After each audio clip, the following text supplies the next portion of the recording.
Hi guys, welcome to my video in which I'll be explaining the problems regarding Canada's oil sands. The oil sands have served and continues to serve Alberta with massive amounts of oil. With this, Alberta runs its economy by gathering revenue from the oil sands. But the absolute scale of the current development in the oil sands has led to massive changes to our environment.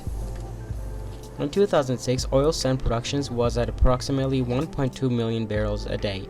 Alberta Energy estimates that production could reach 5 million barrels a day by 2030.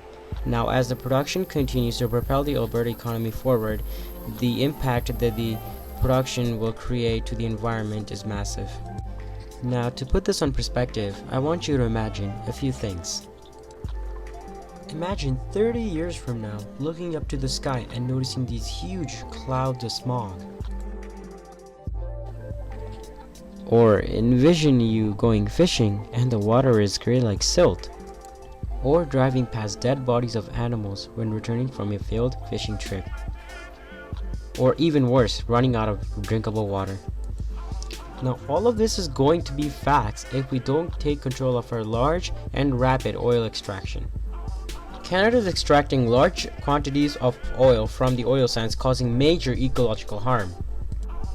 To be honest, Canada's oil sand is a very unique resource, but rapid development throughout the next few decades is going to bring habitable/breathable environment to the ground. Now, as a matter of fact, the Canadian government knows it's coming because they own the oil sands and they're responsible for knowing what's going on. The environmental specialist knows it's coming because they test the water and they found pollutants from the oil sands.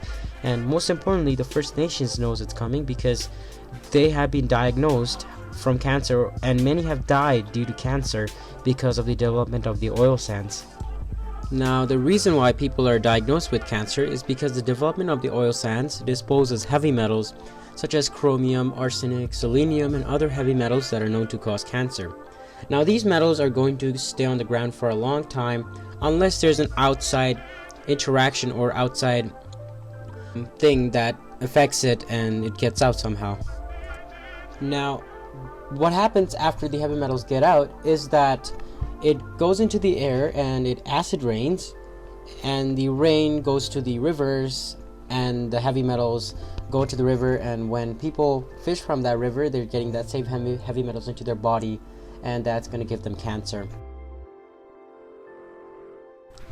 While the government watches people dying from cancer, the development of the oil sand is also stripping away large portions of Canada's ecosystem, such as the boreal forest, not to mention endangering species that are rare.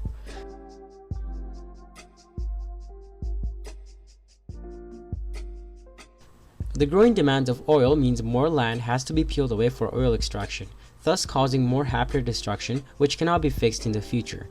Now, during the refining process of the oil sand, large quantities of fresh water is used, which is then released into large sections of land commonly referred to as tailing ponds.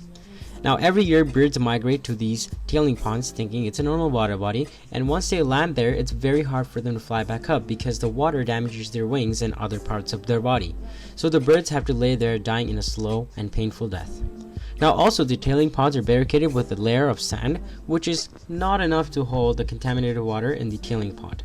Now, this causes the water to seep out into the Athabasca River and other water bodies, causing millions of animals and fishes harm. Now, the leakage of contaminated water greatly affects the First Nation human rights because they cannot fish or hunt due to the reason most animals near the water bodies are dead.